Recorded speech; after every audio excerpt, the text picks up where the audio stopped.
Welcome everybody to the Master of Architecture information session. My name is Michael Costanza. I'm the Assistant Director of Admissions here for the Tulane School of Architecture.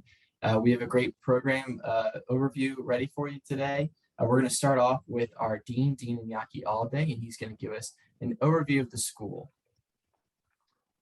Hello, thank you, Michael. Hello, everyone. Welcome to this virtual Tulane School of Architecture session, and welcome virtually to New Orleans. I'm Iñaki Alday, Dean of the school. I'm also a practicing architect and urbanist. My firm, Alday Jover, works in between New Orleans and Barcelona, where we originally founded the firm. And I keep my professional practice as dean, which is really exhausting, but it's really important given that we are in a professional school, and the Masters of Architecture is a professional degree and a very high reputation professional degree. In Tulane School of Architecture has been always considered an excellent program in educating professionals of high quality. It's a small program.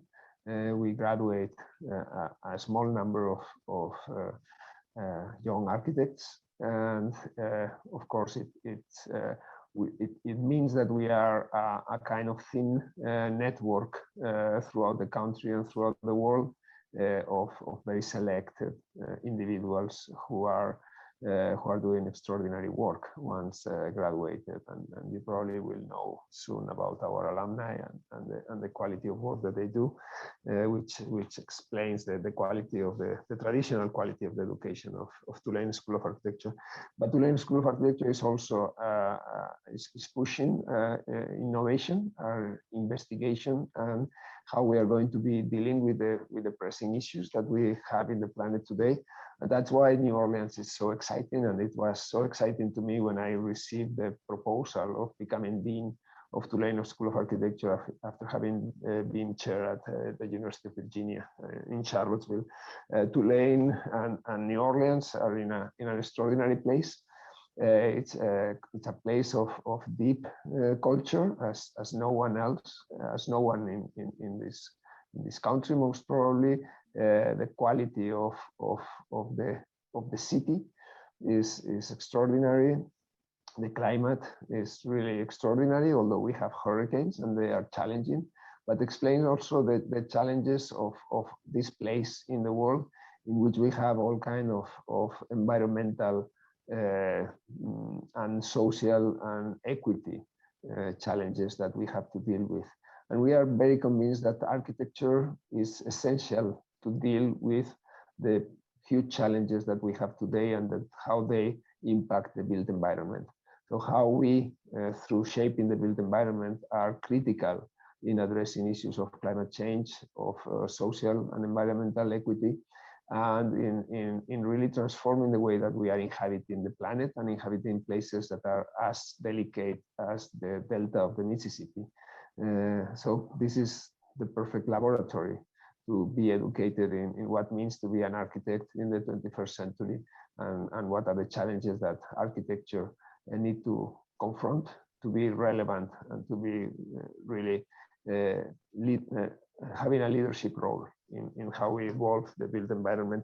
For that, Tulane School of Architecture has, as I mentioned, the EMARC program you are interested in, but we have also really good programs in preservation, in real estate development, and soon we'll have also a program in landscape architecture and engineering. This is a school of the built environment, let's say, in which you can move from your program to take courses in other programs. This is not a school divided in departments. It's organized by content. So content of architecture and potential additional contents as dual degrees, or simply as taking courses in other of the programs of the school, or outside of the school, because Tulane is a tier 1 research university. It's one of the top 65 research universities in North America. It's one of the smallest, which is really interesting because it allows you to know and to get to work with many people across campus, and to get information and to shape your own education in that sense through this ability to be part of this small, nimble, and accessible top tier 1 research university. It's we are also, I have to say, we are in the process of renovation of our building, Richardson Memorial Hall, which is expected to break ground in early spring. So right now our studios are in temporary pavilions for these 1.5 years still. Expecting to be back in Richardson Memorial Hall renovated in fall 23. You may take a look at the website and see our 3D model of Richardson Memorial Hall in the current state. It's a beautiful building. It's a building with great bones that was not in good shape, and that's the reason for the renovation. So when you come here, you will probably be 1 year in temporary pavilions and enjoy an extraordinary building renovated for your second year and beyond. I don't think I have anything else to add, but to say that again, this is a school that provides this really excellent education. But this is a school also that is demanding you to innovate, to investigate, to reach new models, and to be very consciously addressing the important issues of our times. This is not a school that is in itself discussing our strange language of architects that only architects understand.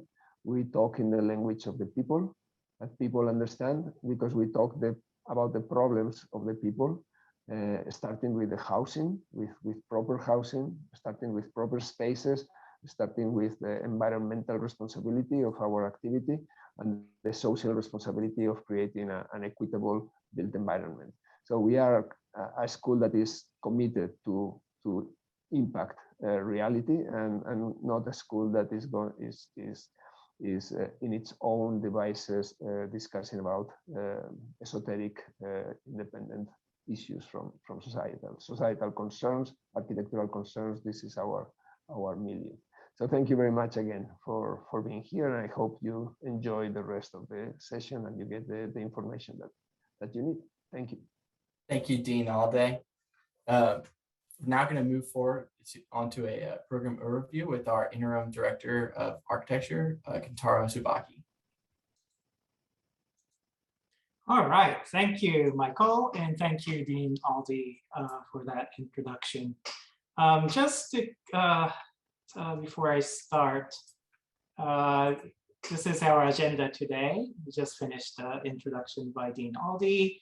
I'll do a little bit of a program overview, and then we'll move on to admissions questions. Michael could address that, and then make sure we have enough time for Q&A before we conclude 3/4 to the hour. Let's see. So hello, everyone. My name is Kentaro Subaki, Associate Professor, and I'm currently serving as an interim director. In the past, this is not my first sort of rodeo, so to speak. I served as a graduate program director for 3 years, and as an associate dean for academics for 4 years. And I thought I stepped down from the administration, but I have been called back. We're doing a senior faculty search. I am chairing the committee, and I've seen who applied. And it's a really exciting group of senior faculty who would be replacing my interim director's position, and will become a permanent director by the time you all arrive. And it's a really exciting prospect for us to think about our new colleague and their role. But let's pivot here and take a quick look at what our program is about. So let me see here. Okay. Tulane School of Architecture, we, Students, staff, and faculty share a commitment to design excellence and social responsibility. We examine architecture by understanding its discipline and its consequence. To impact culture in a positive way, we ask challenging questions and deliver meaningful responses. And how do we do that? Through this line of research concentrations, as you see here. Our curriculum is structured around 7 semesters, 3.5 a year, first professional Master of Architecture program. It roughly breaks down into introductory, core, and advanced levels, 3 levels. 2-year track students with advanced standing will be joining the program halfway through the core in the fall of year 2, as you see here. And the MS Arch program, Master of Science in Architecture Research and Design, is roughly equivalent of the final 2 semesters. What is unique to our program is that we complete almost all the NAAB requirements by the end of year 2. The spring you see shown here. By the time you're finished with the core, you will be operating at this level, proficient in concepts, programs, representation, and tectonics, integrated with very high level technical competency. As you see here, you're looking at structural design, egress, analysis, HVAC systems, so on and so forth. And what this allows us to do is to free up the final 2 semesters. In a closer look, as you see, the final 2 semesters are consisting of elective courses, mostly. And students individually forge their paths along the lines of research concentrations, as you see here, through seminars, research studios, and graduate thesis research and design. So we're going to go through our research studio offerings because that will be probably the best example of our research concentration, showcasing our research concentration content. First, the Jaipur Research Studio explores building and public space typologies as part of a holistic urban strategy to restore the relationship of Jaipur with its geography, ecology, and natural resources. This is the famous studio that Dean Alday, along with Pankaj Gupta, been running since Dean Alday's UVA days. The location has changed. The studio explores the question, how can architecture, urbanism, and landscape architecture contribute to create a new model for the built environment, one that is generated in relation to an awareness of water and urban ecologies.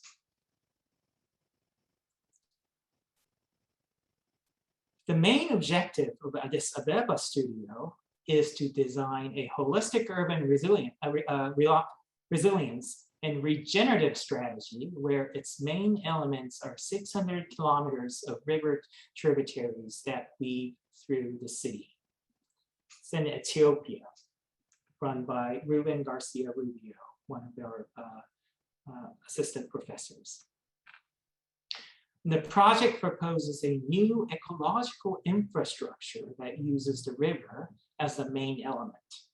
The Jaipur and Addis Ababa studios are both Minsk Global Research Studios, funded for students' research travel to the site of investigation. So you get to go to Ethiopia or India. Unfortunately, last year, it did not happen because for obvious reasons. We were very hopeful that the next academic year, by the time you will arrive, we will be able to travel again. The goal of Future Ports Studio is to drive university knowledge towards the public sphere and to reinforce the debate about the future of the city of New Orleans. This is a New Orleans-based research studio run by Margarita Jover.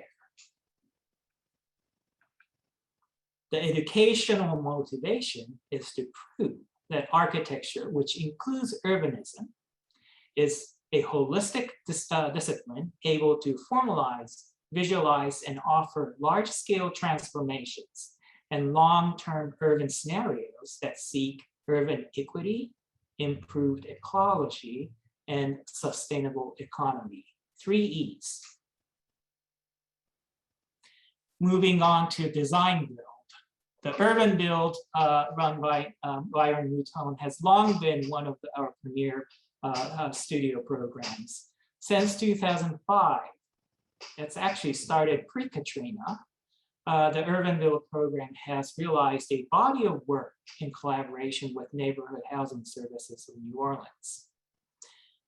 We are on to Urban Build number 17 this year, meaning every year we've been building, students have been designing a project, mostly prototype housing projects in one semester, and building them from scratch in another semester. 13 of the 16 realized prototype housing projects are located within the city's economically challenged neighborhood of Central City. However, Urban Build program is at Crossroads. The program is really trying to explore ways to grow the project scale for higher impact community. And they're actually tackling a larger project this semester. We have Small Center Build Research Studio. It's a cross between design and social engagement and a design build.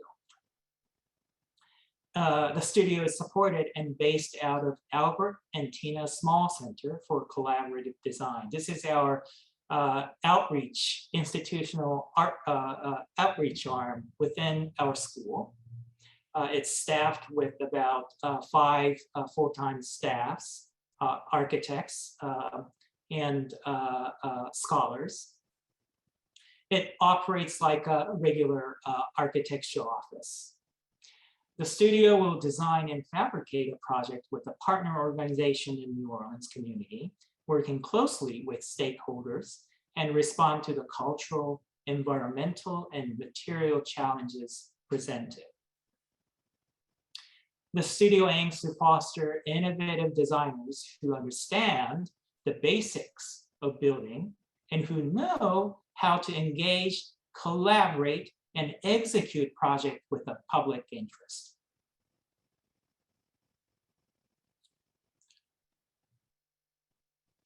The building technology side, the mass timber construction run by Professor Kennard, the studio explores the design potential for mass timber construction, which is both technically sophisticated and clearly elemental. Timber construction is an ancient and modern building method, and when forests are managed and harvested responsibly, the wood industry can bring the Gulf region into an economy that emphasizes sustainable harvesting rather than the resource extraction. And one of the things that the studio is concentrating is on recyclability of CLT, cross-laminated timber. And one of the reasons is wood is a very sustainable material as long as you don't burn it or decompose. Once you do that, it releases all kinds of CO2.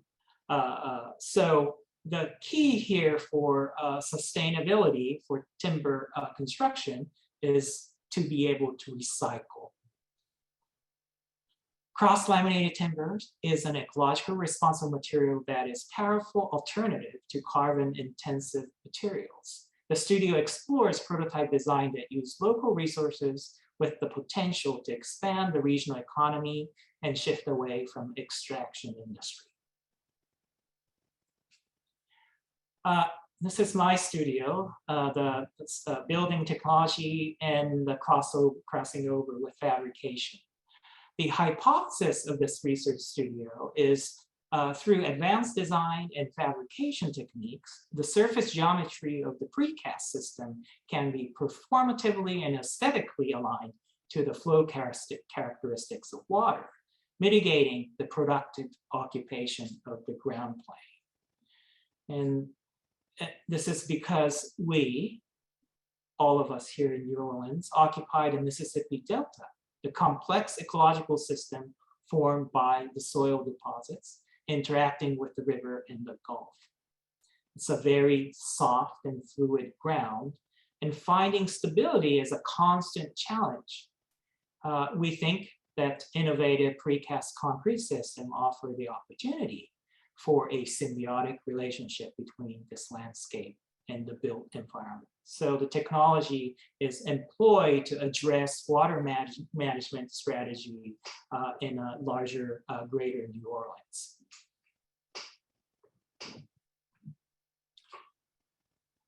Finally, the lines of research concentrations are extended and challenged in graduate student thesis.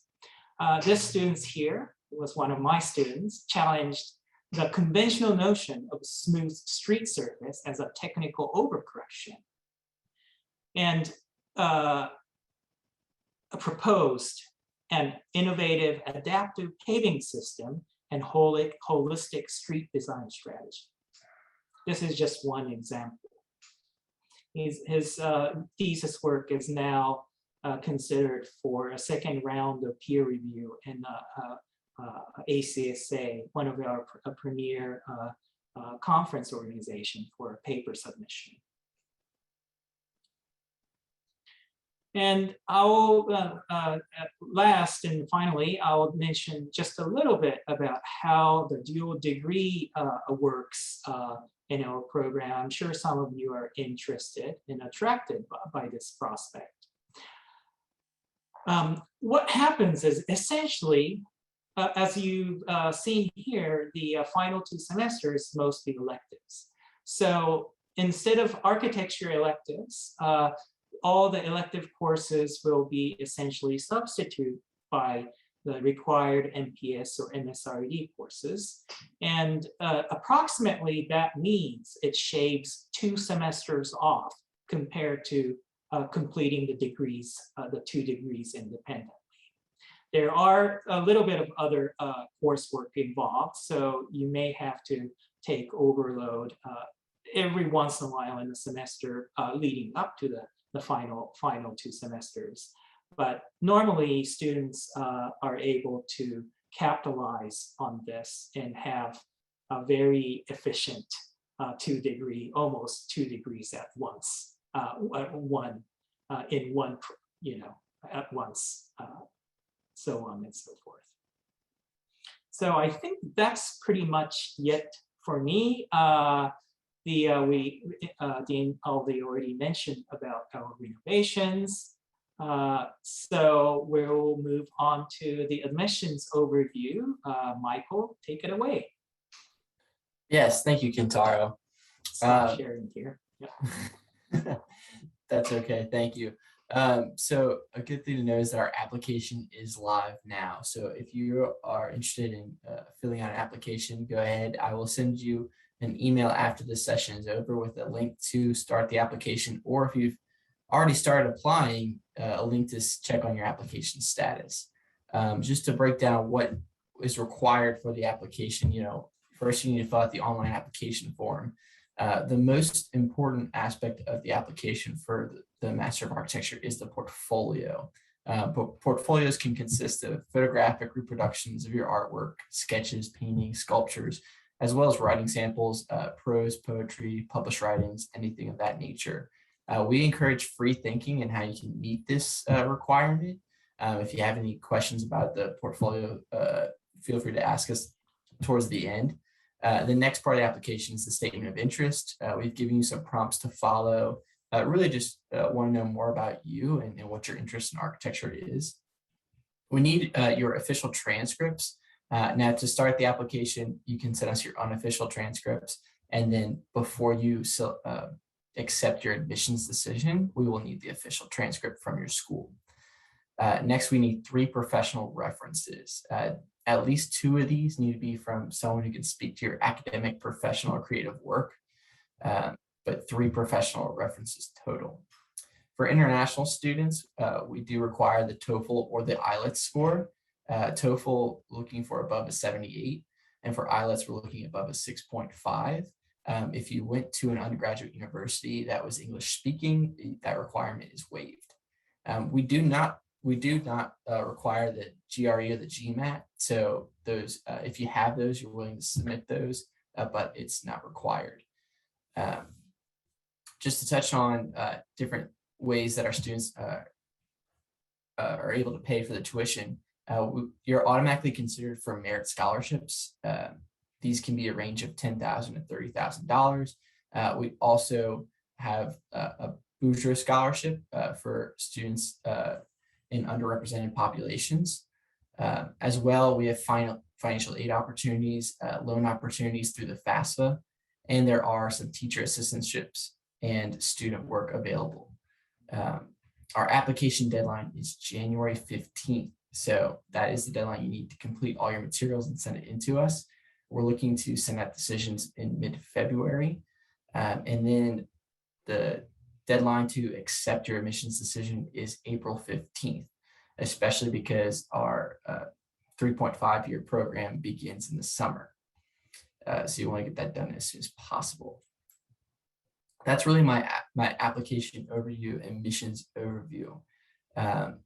We will now move on to questions. So if you have any questions about the admissions process or about the Master of Architecture degree as a whole, feel free to use the Q&A or the chat function to ask those questions. Kentaro, I'm actually going to start and asking you a question. What kind of internship opportunities are available for students? So when you say internship, are you talking about in-house internship or outside in a profession? Really speaking to in-house internship, outside internships, or experience that students will gain to market for a job afterwards.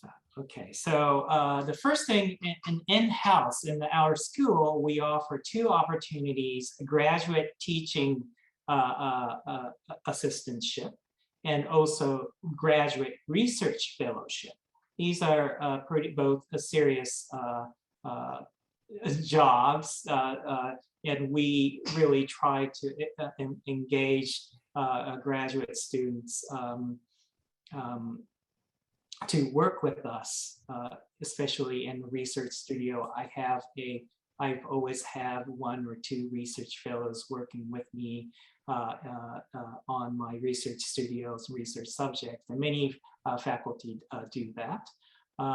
We're at the point where there's maybe a little too many positions, so it's hard to, and not enough students willing to take these positions. So from a student's perspective, it's great.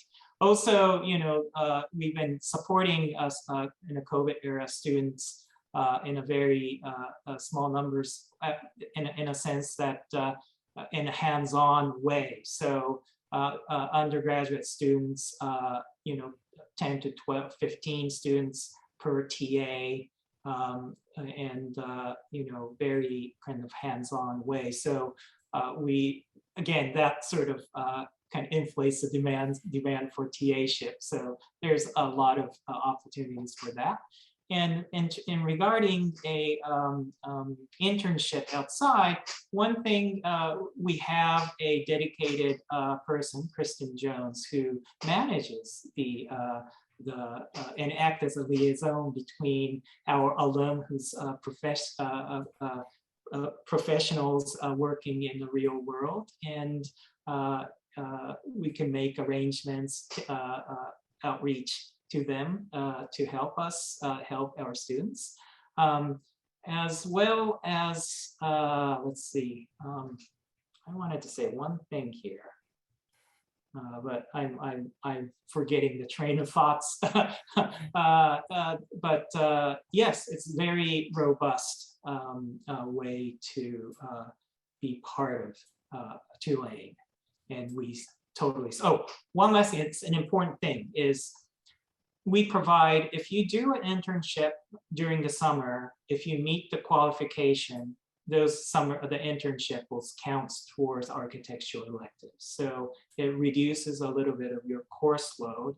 In turn, you can focus on things that academic stuff that you want to focus on, especially for graduate students. So those are kind of just a quick overview of internship related questions.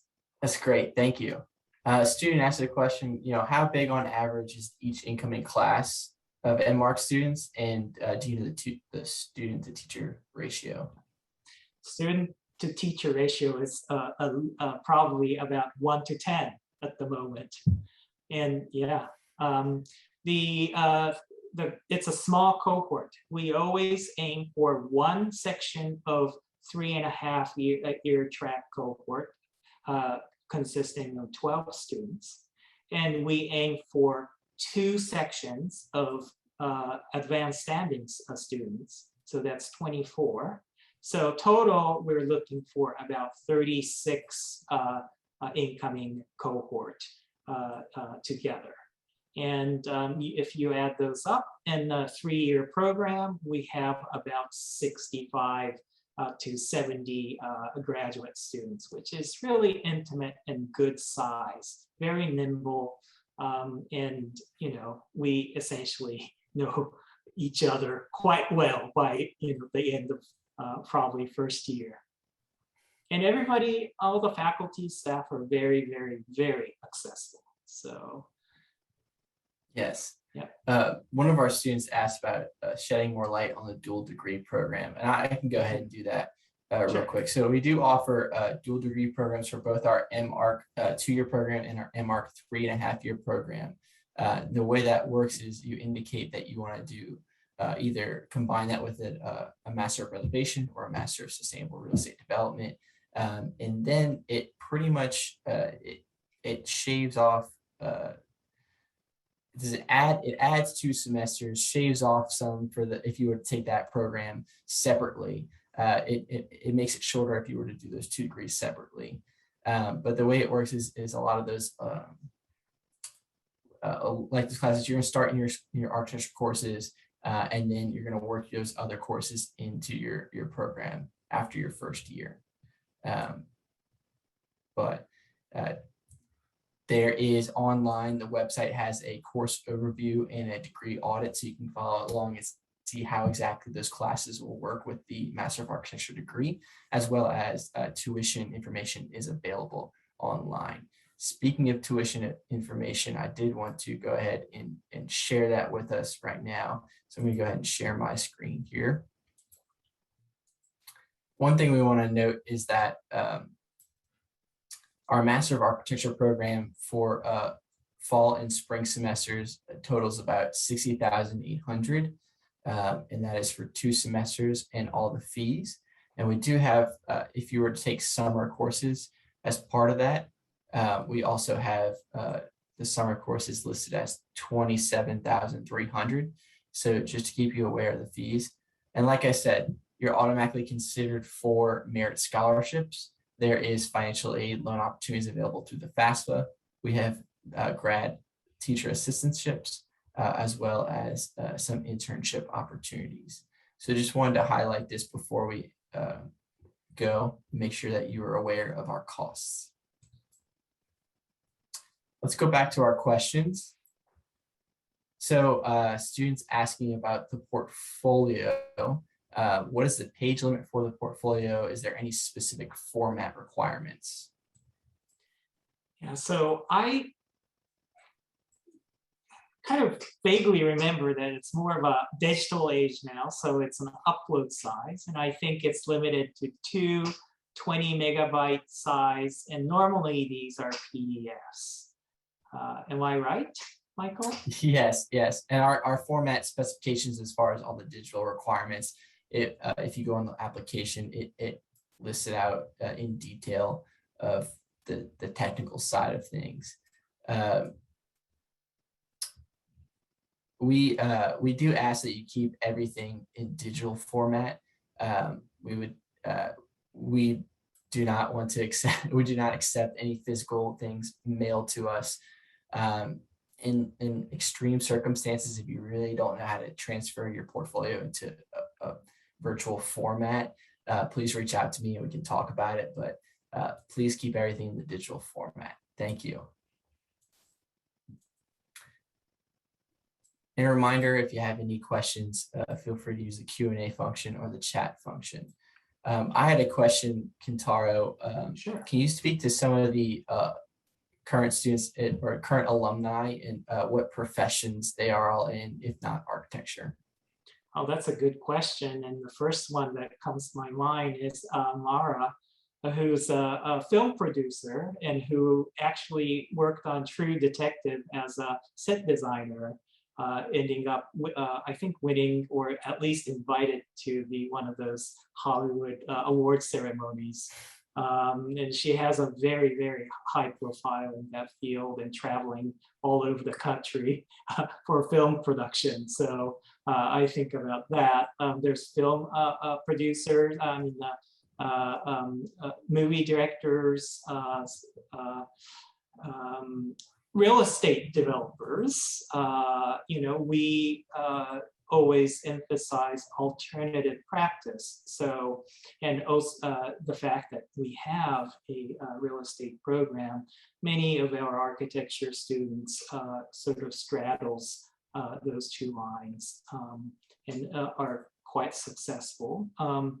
If you get into profession, you will understand why that is, where if you can control the budget, you have much more higher design impact than working simply for a client. And our students are very entrepreneurial. What else? I would say we have a lot of students that take the mission of the school and work in nonprofit industries, in governmental work. That's right. That too. And lots of academics, in a very good architecture program all over the country. Mm-hmm. Yes, good thing to note that our students are, some of our students stay in New Orleans, a lot of our students will go back home. We have students practicing all over the country as well as internationally. Okay, I have an interesting question. Do you have any graduates focus on designing gerontological spaces? Do you know what that word is? For old people, right? We're talking about higher, the people are living longer. Am I correct? I'm not sure if the student who wrote that question would want to put it in the chat and kind of explain what you're asking a little bit more. Yeah, I thought that was an architecture term that I didn't know about. No, it's a healthcare, I think, terminology that places like Japan, where the population is birth rate is so low that populations are already declining, and the average age is climbing. And what do you do when you don't have caretakers when you get old? It's a serious problem. I think about that too. And how, just to get around the city, transportation, not just, hospitals and end of life care. So we actually, that's a good line of research. We don't have anybody at the faculty level engaged in this, but that will be a really interesting thing. And, I would love you to come and expose us to, that's how it works, faculty doesn't just teach, we learn from teaching and we learn from students. So that's really an important part of the academic activities, and it's part of our sort of DNA. Yeah. So we have time for a few more questions. If you have any questions, feel free to use the Q&A function. This question is, are there differences in your expectations for a portfolio submitted as part of an advanced standing applicant? Can you restate the question again? Yeah, so this student is wondering if you look at portfolios differently for a student applying to the 3.5-year program versus the 2-year program. I see. Well, yes and no, because we're always, that's a vague answer, but we're always really looking for how you think creatively, visually. So it's really what we're looking for is not just final product, but we want to see the process in your portfolio. Original sketches, iterative models that may not look good to you, but shows how you're thinking. And those are critical. The same thing with the 3.5-year students. The writing samples, not just the final writing, but we like to see an iteration in how you're thinking about constructing the narrative to the final product, or what inspired you, how you take those ideas and translate into some other forms of expression. Those are really critical. It's architecture and design as a profession, we thrive on this kind of the process-driven execution. So yeah, if you can show that whatever the medium you're working with, that will be a great help for us. Yes, and that's all the time we have today for our information session. If you have any further questions, I will be sending an email to follow the session up with the link to apply or the link to check your application status. If you have any questions, please reply to that email, reach out to me. I can connect you to Kentaro, but we're happy to help. If you have any further questions, just send us an email. All right, y'all, have a great day and hopefully see you soon. See you soon, guys. Bye.